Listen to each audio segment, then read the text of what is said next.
Today, in the world of Pokemon, I am going to be spending 100 days on a SkyBlock island, and this is going to be a great experience, as it's my first time playing the 1.4 update with all these new Pokemon and items added. It's going to be so much fun finding out how to make different Pokemon spawn, and making fun building projects for them to roam around in.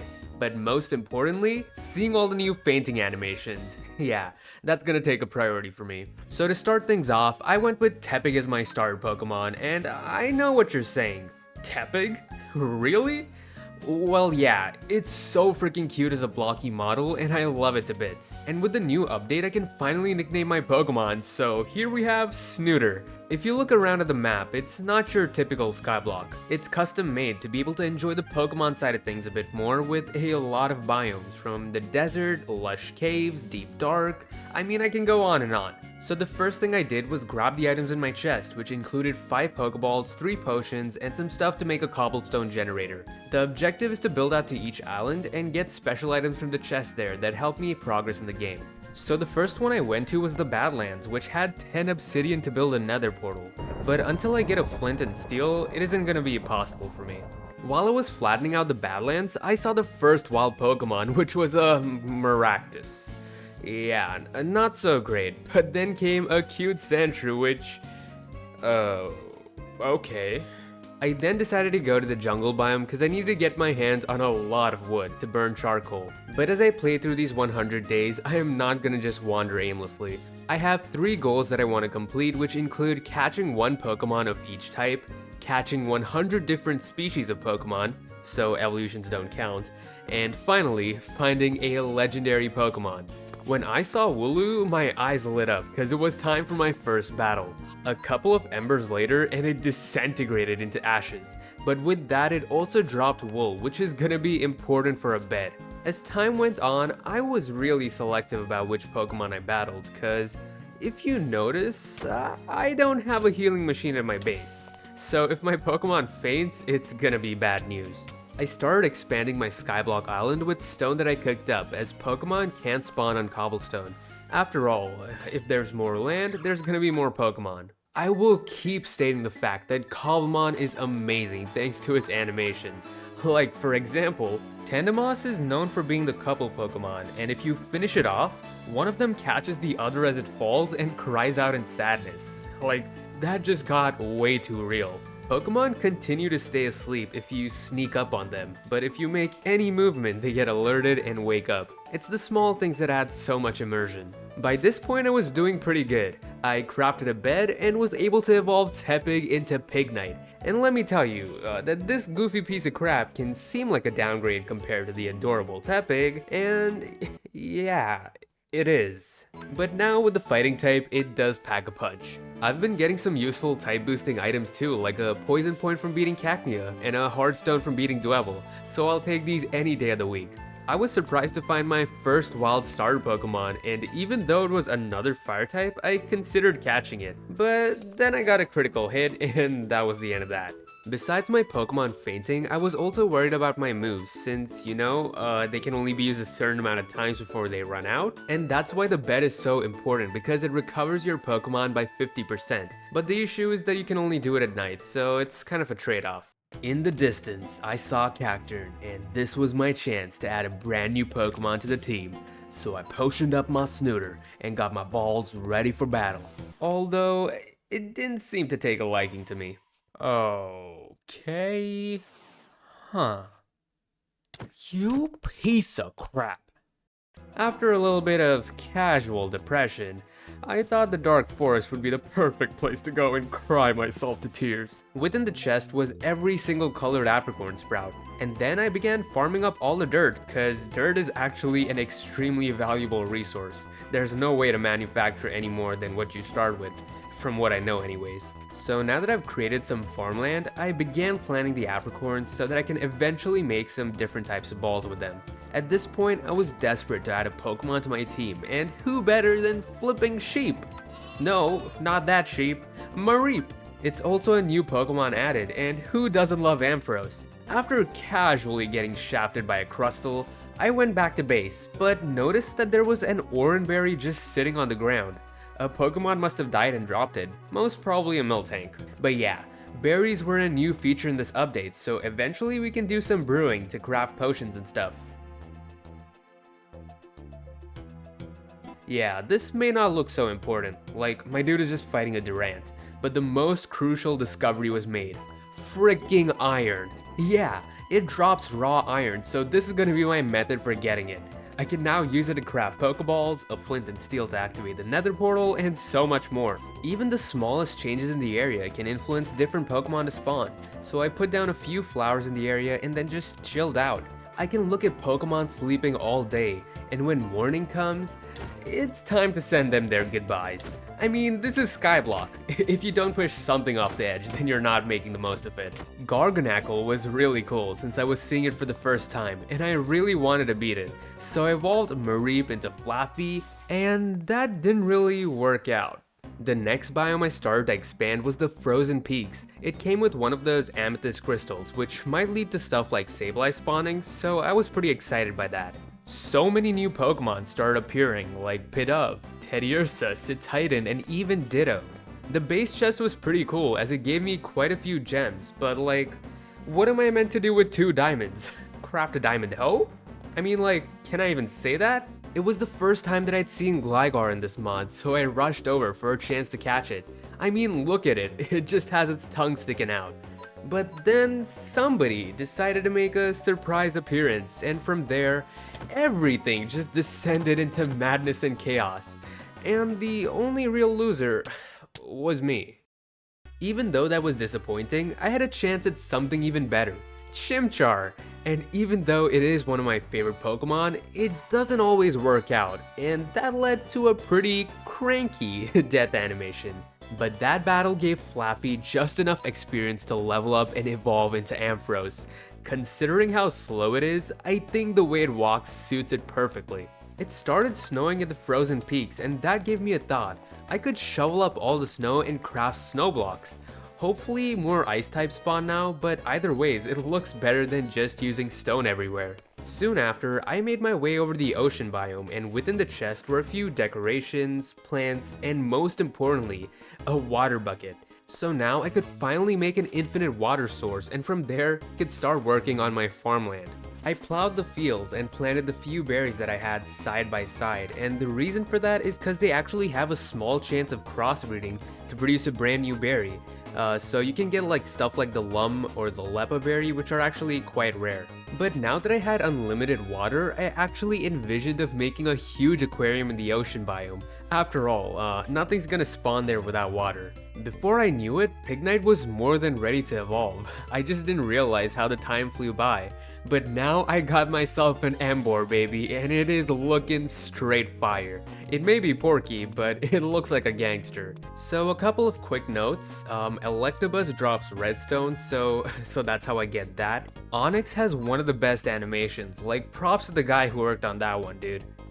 My berries have been growing nicely, and even though there isn't any water, Wingull still spawns in the ocean, so it's not the worst thing. But since it does look kinda depressing, I started the construction of the aquarium. Another project I was working on was in the Frozen Peaks, and I was hoping to make like a cool icy cave, especially with the amethyst crystal being there. In the last little bit, I've found some rare Pokemon like Vulpix, Mawile, Cryogonal, Glimora, and even Torchic. Apparently, I can't find anything but fire starters. I really wanted to find a grass starter, so the next 2 biomes I explored were the taiga and the forest. One chest had all the new nature mints in them, while the other just had one of each sapling, so nothing great. But the nature mints were a game changer, so I started farming them right away. By the time I was done with the exterior of the aquarium, we encountered Pokemon like Donphan, which dropped a protector weirdly enough, and Galarian Ponyta, which really does look magical. After I was done chipping away at the roof, I finally got my first water Pokemon spawning, and who would have guessed that it was gonna be Magikarp. Even something as basic as Magikarp was enough to put a smile on my face, cause it was thanks to my hard work that it was even possible. For some reason though, a few other Pokemon took this as an opportunity to end themselves. So yeah. At this point, I really wanted a grass type, and when I found Shroomish, it was literally perfect. Breloom is awesome, and most importantly, a new Pokemon added to the mod. So with the little iron that I had, I made some level balls, which is the best type I can make for now. And also, my 2 Pokemon are like level 50, so it was gonna be a guaranteed capture either ways. I named it after Princess Toadstool and evolved it in a flash cause she desperately needed them arms to knock her opponents out. Just a bit later and I noticed that a Gibble had spawned. Now I've used Gibble a lot so I didn't really feel like catching it, but then I realized that this may be my one and only chance at catching a dragon type throughout this 100 days, so I used all my brain cells to try and weaken it. After failing twice, I only had 1 ball remaining and it all came down to this.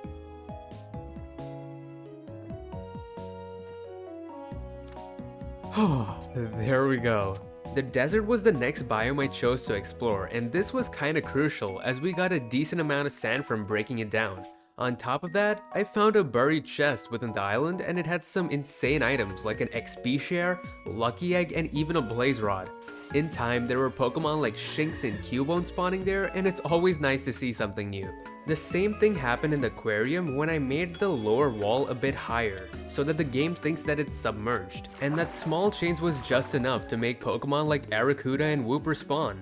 It was about time that I made use of the obsidian that I got on like day 2 and crafted a nether portal. There wasn't much different about the nether, but I actually got a lot out of it. Magby and Slugma were some of the new Pokemon that I was seeing for the first time, and I could also grab all the different blocks from here, like netherrack, glowstone, magma blocks, and most importantly, gravel. There wasn't a single gravel block back in the SkyBlock area, so this opens up a whole new chapter for me. On top of that, I now had unlimited gold that I could get from here, so crafting Ultra and Quick Balls was the way to go from here. When I got back home, I started decorating the Badlands as it looked pretty dry before, and the magma blocks happened to damage the Pokemon too, which got me thinking of all the devious spawn traps I can build in the future. I got a Miracle Seed from beating a Maractus, so I gave that to Breloom, and I think Minun dropped the magnet that Ampharos is holding right now.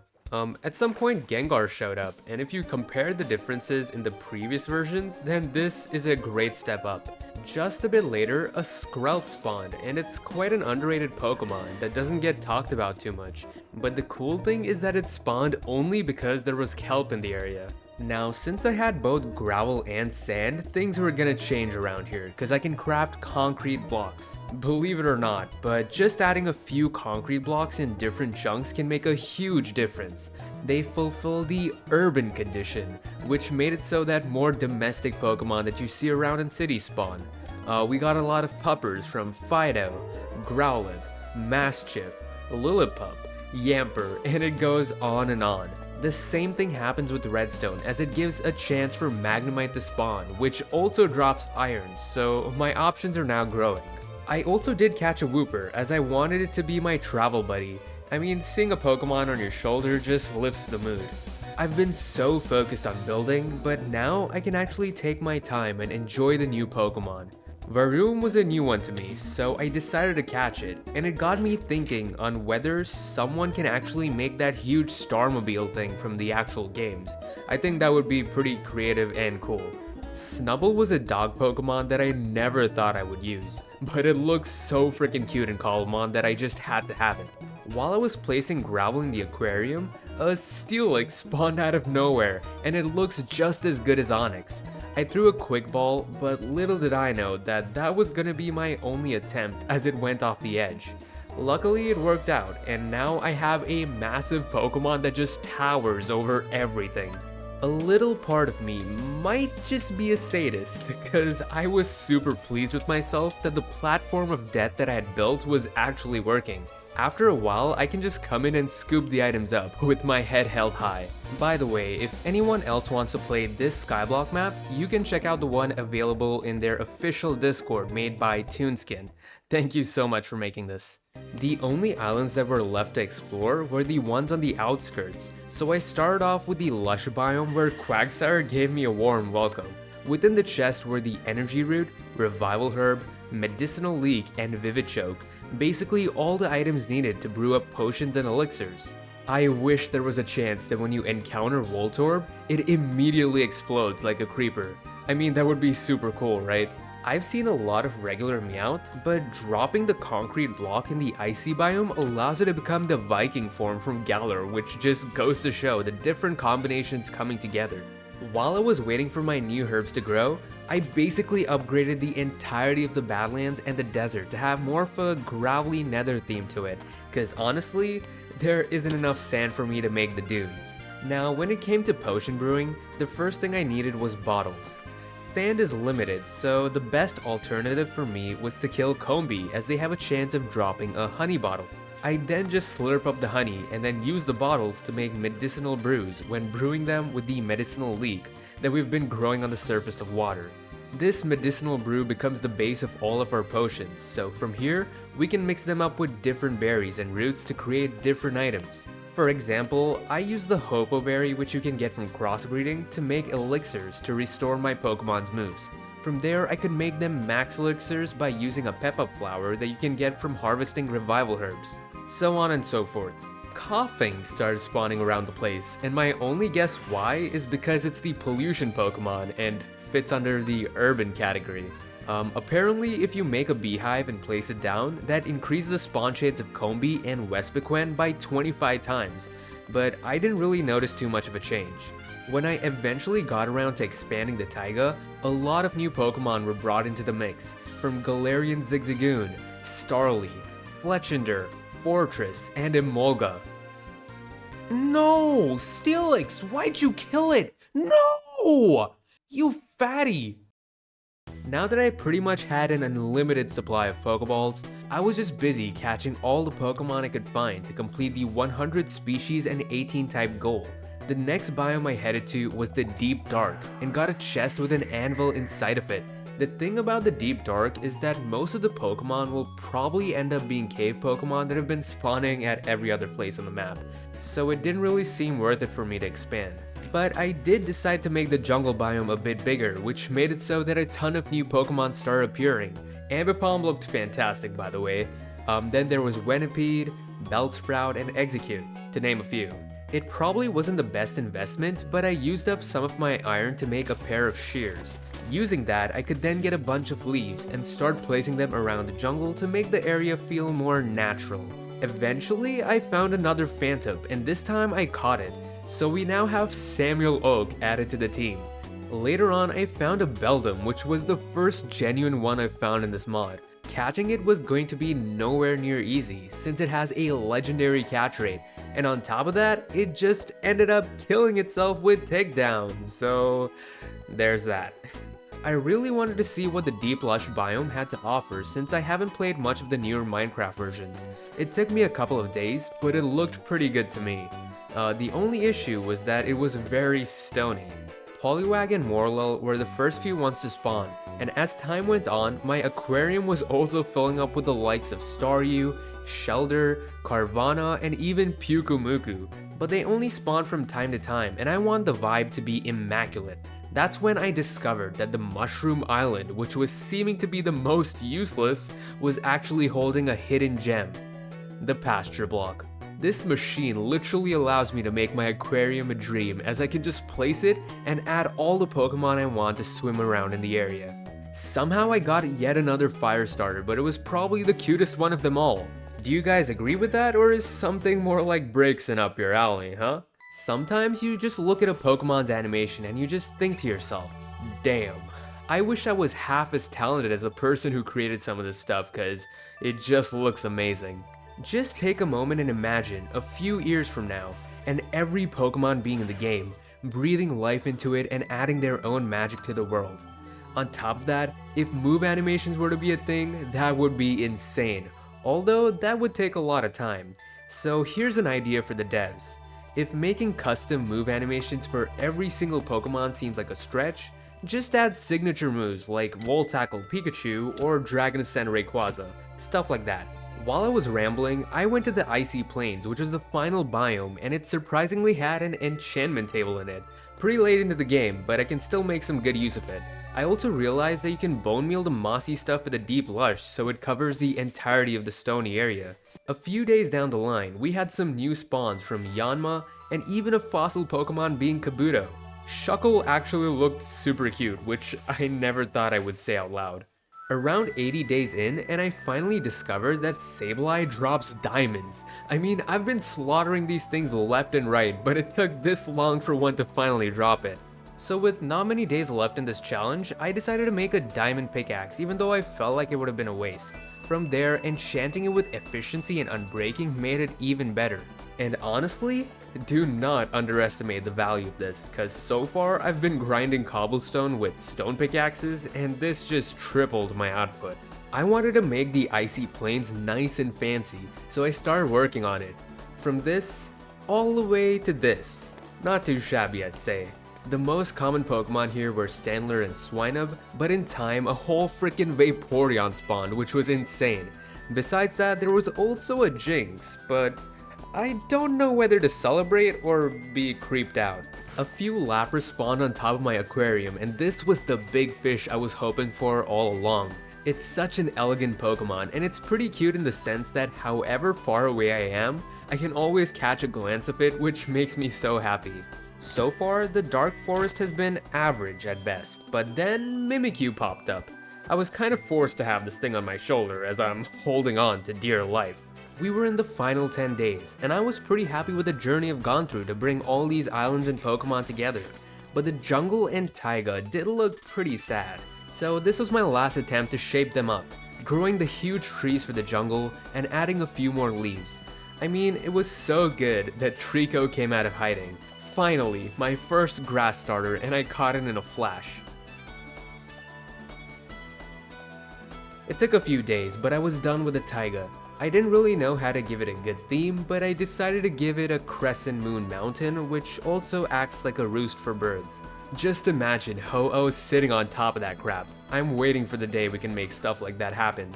I didn't think I would ever find one, but Scyther made an appearance. For some reason I thought it would only spawn in a savanna, which I don't have on this map, but that was just me being dumb. Now, there is one final island that is left to explore, so I got ready by crafting a bow and arrow. And that's it. I just ended up getting sidetracked because I was having so much fun sniping Pokemon. When I got to the final island, it had an end portal which I had to fill up, but behind that was a chest which had a Master Ball. I mean, that's a pretty ordinary place to leave something that important. I needed 7 more Eyes of Ender to enter the End Dimension. So I went back to the Nether and started farming Blaze Powder by killing Centiskorch, Rapidash, and Magmar.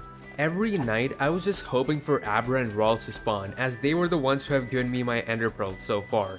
I even made a looting sword in the hope that it would boost the odds, but I don't really think it had any effect. By day 97, I had everything done and dusted. All that was left to do was jump inside. When we entered, everything seemed the way it should have been. A couple of alien Pokemon roaming around, and the Ender Dragon casually attacking me while I'm minding my own goddamn business. The end would be the perfect place for something like Deoxys to just crash land here on a meteor. That can be some cool event they can make, but I'm getting sidetracked. I was busy taking out the Ender Dragon, and it didn't make things any easier for me. Once I was done with that, the Dragonite spawned, so I could pick it up using some torches, and this seemed like a perfect chance to summon a special legendary Pokemon using the beacon here. The seal of the stars has been broken. A star has fallen from the heavens. We spawned in a Rayquaza, guys. Okay, how am I gonna go about this? I mean, I might as well throw a quick ball, right?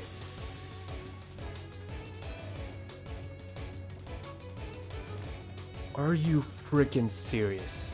Somehow I managed to catch it with my first quick ball, but catching it was never gonna be the issue considering that I had a Master Ball.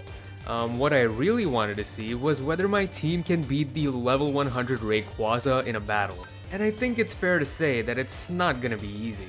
Okay, even though my Steelix has Ice Fang, this thing is level 100, so this is like a bit out of my comfort zone. Oh my god, that fly did so much. And Steelix goes down. Okay. We barely put a scratch on this thing. What is the rest of my team gonna do? Ampharos, can you please paralyze it? Thank you. Okay, you did your job, even though you went down. There is no way I'm gonna beat Rayquaza with this team. Just what am I meant to do? Okay, Samuel Oak, this is your chance. Go for that Elite Seed. Oh, we actually landed it? This is huge. This was huge. Okay. Is Samuel Oak gonna take down Rayquaza by itself? No shot, right? No shot. Okay, yeah. Absolutely no shot. Anyways, with Mimikyu's disguise going down, we also managed to defeat Rayquaza. And I think it's fair to say that we have accomplished a lot in this 100 days, and if you guys want to see more Cobblemon, make sure to leave a like and subscribe, because I've got a ton of things planned for the future. It's gonna be insane.